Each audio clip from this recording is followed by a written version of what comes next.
Sang Ayu, kau tidak mungkin meraih bintang. Kau tidak akan bisa memeluk bulan.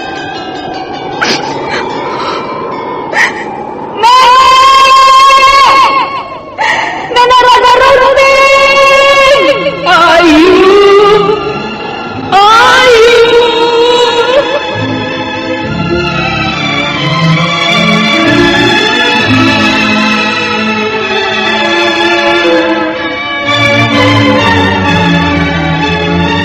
Sanggar Cerita dan Sanggar Prativi mempersembahkan Mahkota Mayangkara.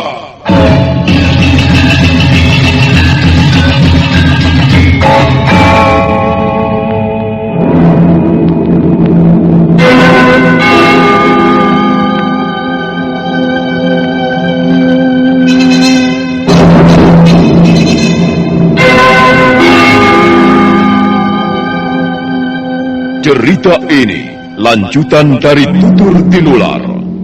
Kisah berlangsung pada zaman pemerintahan Prabu Jayanegara atau Kala Gemet, Raja Majapahit yang kedua.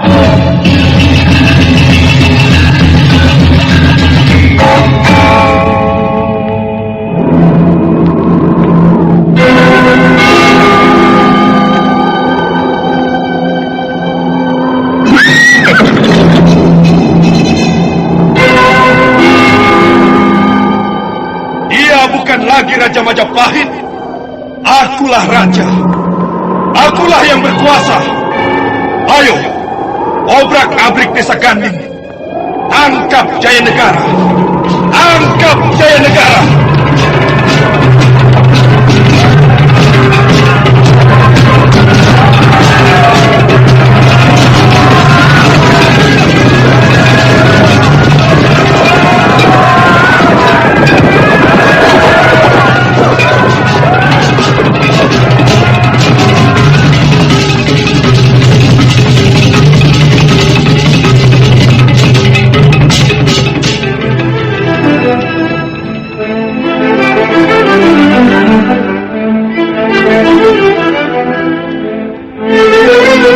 Naskah ditulis dan diolah oleh S. Tijab, hiasan musik dan sutradara C. Ispriyonoka.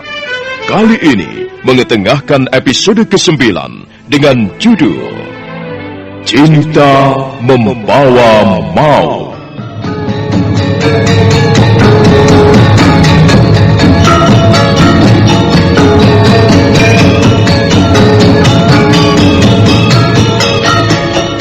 Dalam seri ke-266 ini didukung oleh para pemain Eni Budiono sebagai Tripuana, Yayi sebagai Kundika, Endang sebagai Mahosadi, Lili Nur Indasari sebagai Luh Jinggal, Cika Kusnadi sebagai Tunggadewi, Ai Mujirahayu sebagai Raja Dewi, Kris Urspon sebagai Rakuti, Rusli sebagai Rasemi, dan Asdi Suhastra, pembawa cerita. Selamat menikmati. Sandiwara Radio ini masih Anda dengarkan di channel YouTube Satria Collection. Jangan lupa tekan tombol like dan subscribe.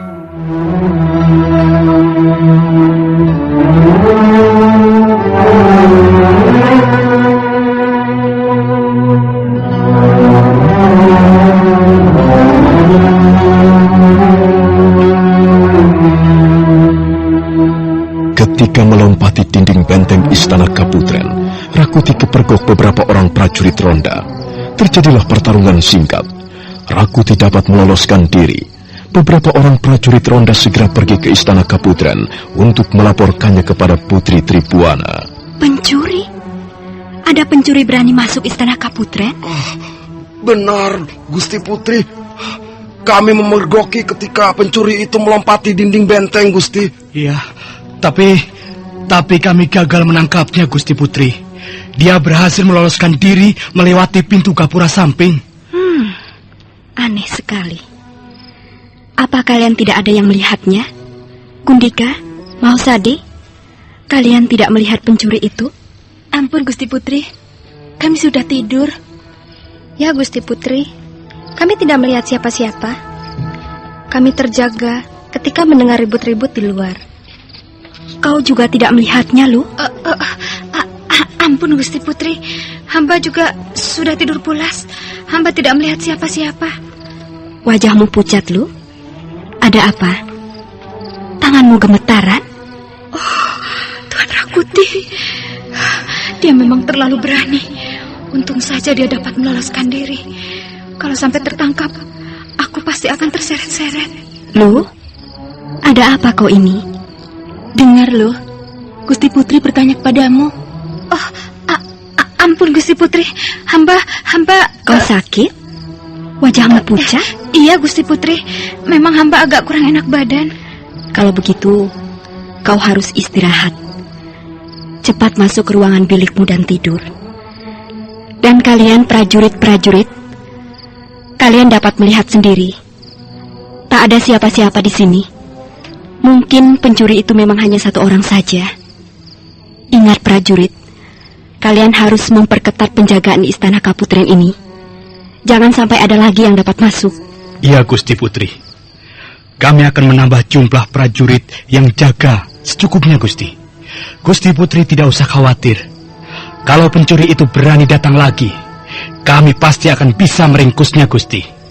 Prajurit-prajurit jaga segera meninggalkan istana Kaputren dan kembali ke tempat tugasnya masing-masing.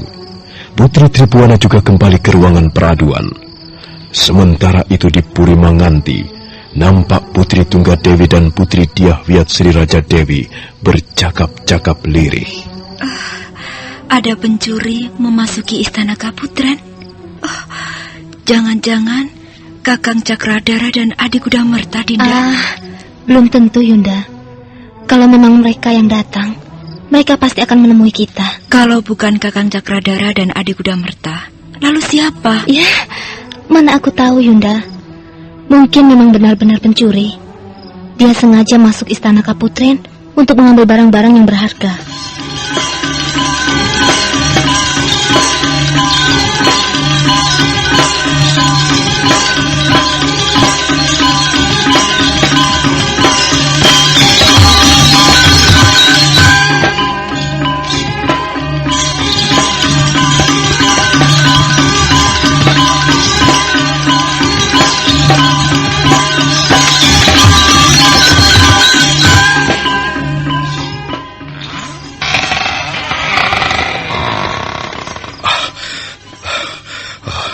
Hampir saja aku tertangkap.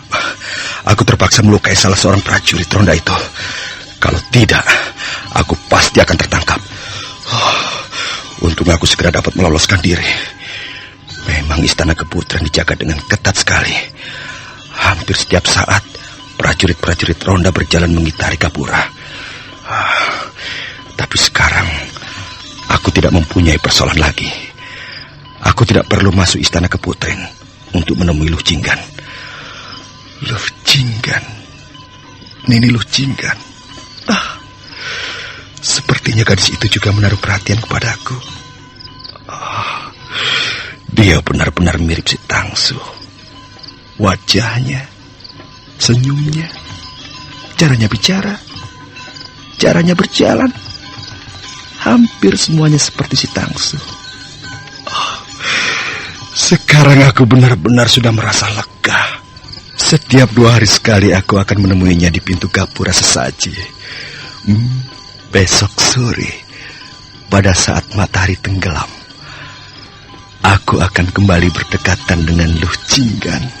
Rakuti, Rakuti, kau sudah tidur, Rakuti? Ada apa, Rasmi? Kukira kau sudah tidur. Napasmu tersengal-sengal. Apa kau baru saja berlari-lari? Biasa, Rasmi. Setiap malam aku selalu melatih beberapa jurus supaya tidak lupa. Ayo, Rasmi, masuklah. Iya. Ada apa? Baru saja ada ribut-ribut di Gapura Istana Kaputren. Katanya ada seorang pencuri masuk. Berani sekali orang itu. Apakah dia mempunyai nyawa rangkap 7? Prajurit-prajurit ronda gagal meringkusnya. Orang itu keburu lari melewati pintu Gapura samping. Kalau begitu sayang sekali. Seharusnya pencuri itu dapat diringkus dan dibawa ke alun-alun untuk mempertanggungjawabkan perbuatannya. Iya. Bagaimana keadaanmu sekarang, Rakuti? Ya, aku baik-baik saja. Kau sudah dapat melupakan istrimu? Kulihat sekarang ini nampaknya kau sudah jauh lebih baik. Wajahmu tidak murung lagi. Ya, syukur kalau kau sudah dapat melupakan istrimu. Mudah-mudahan saja aku segera dapat melupakannya sama sekali, Rasmi. Ya. Mudah-mudahan saja aku segera dapat menemukan penggantinya. Rakuti, kalau ada seorang wanita dapat menjadi pengganti si Tangsu, itu akan jauh lebih baik. Ya, artinya kau akan hidup kembali dengan tenang. Rasmi, kenapa? Kau adalah sahabatku. Karena itu tidak ada salahnya kalau aku berterus terang padamu. Apa? Ya, sepertinya aku sudah menemukan wanita itu, Rasmi. Wah.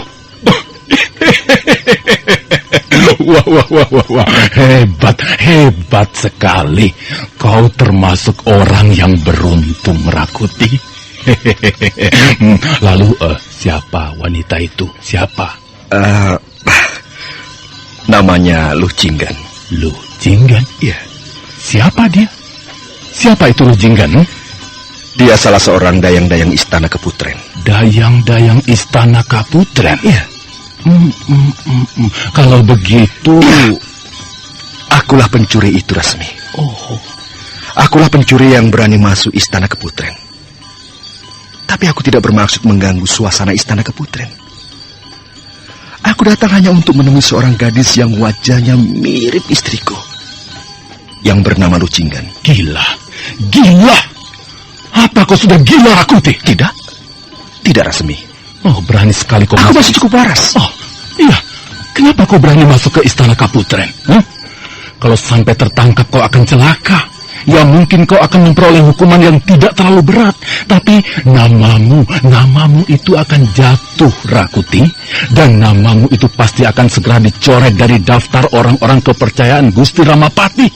Waduh, Rakuti, kau ini sembrono sekali. Kalau kau ingin memperoleh seorang wanita, mengapa harus pergi menyelinap ke istana Kaputren, Ada banyak wanita di luar istana Majapahit ini yang cantik, yang montok, yang ayu. Pokoknya ada banyak macam wanita.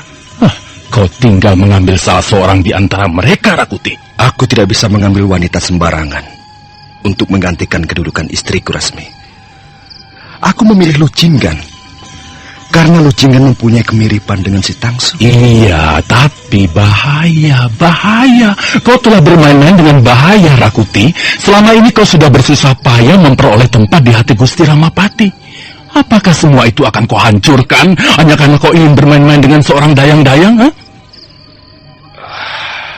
Sudahlah, Rasmi. Ini adalah urusan pribadiku. Aku menyukai wanita itu, dan suatu saat nanti, jika ada kesempatan, aku ingin mengawininya.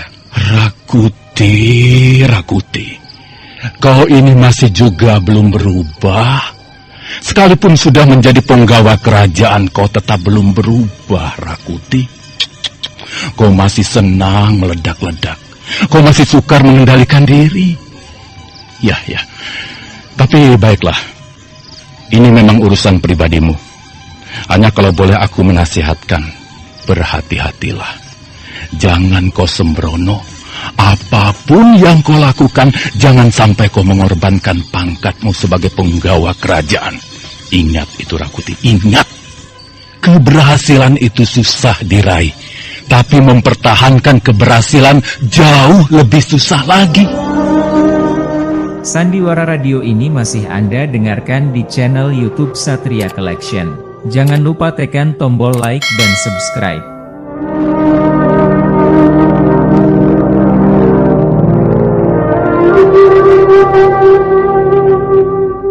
Sinar Sang Hyang Bagaskara semakin lemah. Sinar itu menyepuh angkasa dengan warna lembayu. Rakuti menutup ruangan wismanya, kemudian melangkah perlahan-lahan menyusuri lorong benteng. Wajahnya berseri-seri, Beberapa orang prajurit jaga yang berpapasan dengannya memberi hormat. Rakuti tersenyum dan terus melangkah perlahan-lahan menuju puri sesaji. Untuk sesaat lamanya Rakuti menunggu sampai matahari benar-benar sudah tenggelam. Setelah hari menjadi malam, kembali Rakuti melangkah. Dia tertegun sesaat di depan pintu gapura puri sesaji. Seorang prajurit jaga berdiri di dekat sebuah arca batu. Prajurit, apa yang kau lakukan di sini? Apa yang kau lakukan di sini, prajurit? Di mana teman-temanmu yang lain? Prajurit, apa kau tidak mempunyai lidah untuk menjawab pertanyaanku? Lihatlah. Lihatlah siapa yang sedang bicara denganmu.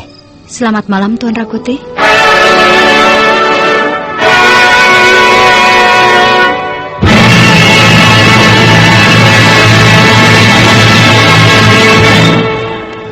Rakuti terkejut. Dia mundur beberapa langkah. Luh Jinggan. Rakuti masih belum percaya. Dia kembali mendekati prajurit jaga itu, sementara hatinya masih bertanya-tanya. Siapa kau ini? Kau prajurit jaga atau bukan? Tuan Rakuti, mudah sekali Tuan melupakan seseorang. Kalaupun Tuan tidak dapat mengenali sosok tubuh saya, seharusnya Tuan dapat mengenali suara saya. Lu Jinggan! Lu Jinggan! Benarkah kau ini Lu Jinggan? Saya sudah cukup lama menunggu Tuan di sini. Bahkan saya sudah hampir tidak sabar lagi. Benarkah kau Lu Jinggan? Ada-ada saja. Lu Jinggan, mengapa kau berpakaian seperti ini? Maaf Tuan, saya harus mengelabui prajurit-prajurit jaga itu. Sekarang bagaimana? Apakah Tuan sudah siap membawa saya ke suatu tempat? Begitu, baiklah. Tapi tunggu dulu. Tunggu apa lagi Tuan? Kita tidak mempunyai banyak waktu. Kalau saya mengenakan pakaian seperti ini, hanya karena saya ingin memperoleh sedikit kebebasan. Dengan pakaian seorang dayang-dayang, saya tidak bisa pergi kemana-mana. Baiklah, itu soal mudah. Aku akan meminjam kuda seorang prajurit. Ayo Lu, aku akan membawamu ke suatu tempat yang sangat menyenangkan. Ayo. Rakuti segera melangkah diikuti Luh Jinggan.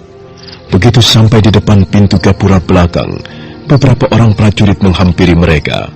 Tapi prajurit-prajurit jaga itu segera membungkuk hormat begitu mengenali Rakuti. Oh, kiranya Tuan Rakuti. Aku pinjam kudamu sebentar, prajurit.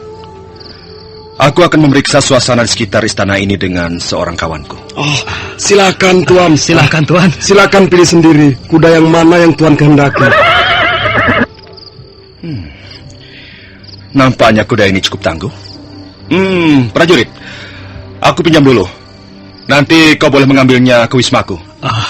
Maaf Tuan, mungkin Tuan membutuhkan 2 ekor kuda? Tidak usah. Kawanku ini tidak biasa berkuda. Nah, aku bawa dulu kudamu, prajurit. Ayo. Kau naik ke belakangku. Awas prajurit, kalian harus menjalankan tugas dengan baik. Aku pergi dulu. Ya.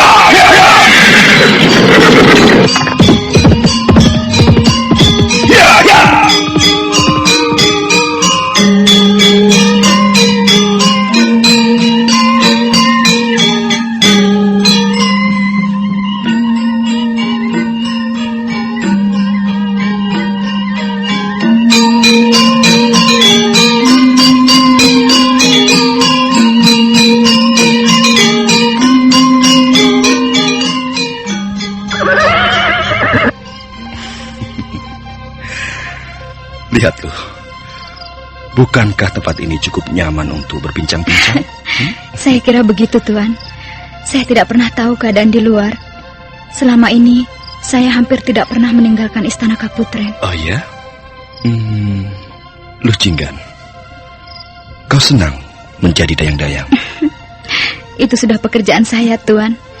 Menurut pendapat saya, setiap orang harus menyenangi pekerjaannya masing-masing. Apakah ada temanmu yang tahu kau pergi meninggalkan istana Kaputren, Lu? Ada 2 orang teman saya yang tahu, Tuan. Oh ya? Tapi saya yakin mereka tidak akan membocorkannya. Bahkan mereka berjanji mau melindungi saya. Jika Gusti Putri menanyakan saya, merekalah nanti yang akan membuat alasan untuk saya. Namun begitu, saya tidak bisa pergi terlalu lama, Tuan. Ya, sebenarnya saya merasa senang jika kau bisa menemaniku semalaman di tempat ini. Tuan Rakuti, Tuan tahu bahwa saya tidak mempunyai kebebasan. Iya. Dan harap Tuan tahu, baru kali ini saya menjadi seorang pencuri hanya untuk bisa keluar dari istana keputren. Kita ini memang pencuri-pencuri kecil. Ya, tapi kita tidak bermaksud merugikan siapa-siapa, bukan? Iya, mudah-mudahan saja begitu. Apa yang Tuan rasakan sekarang? Ketenangan, ketentraman. Dan kau, Lu? Apa yang kau rasakan? Saya tidak tahu persis apa yang saya rasakan, Tuan. Saya tidak dapat mengatakannya. Lu Jinggan, tanganmu dingin? Jangan, Tuan. Saya mohon jangan. Lepaskan tangan saya. Ya, baiklah. Aku tidak akan memaksamu. Aku sudah cukup merasa senang jika kita duduk-duduk seperti ini. Ayo, Lu. Ayo kita bicara. Tentang apa saja. Mungkin kau mempunyai sebuah cerita yang bagus untuk dibicarakan.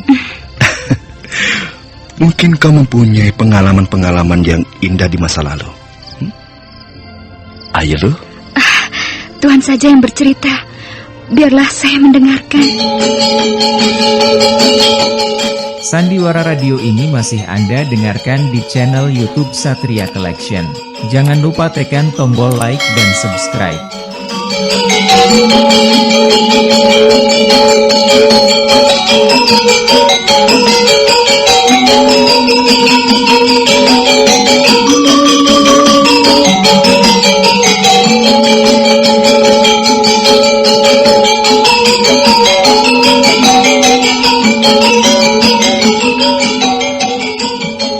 Bulan tua muncul di balik punggung bukit. Rakuti dan Luh Jinggan duduk di atas rumput di dekat perbatasan kota Raja Majapahit. Dari jauh mereka dapat melihat tepi hutan tarik yang kehitam-hitaman.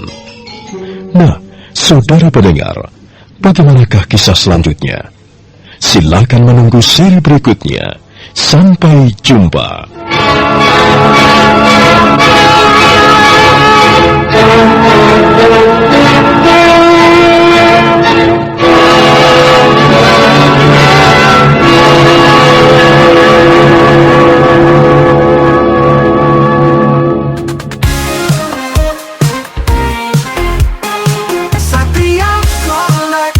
Bawa hiburan dengan gaya yang tak pernah padam.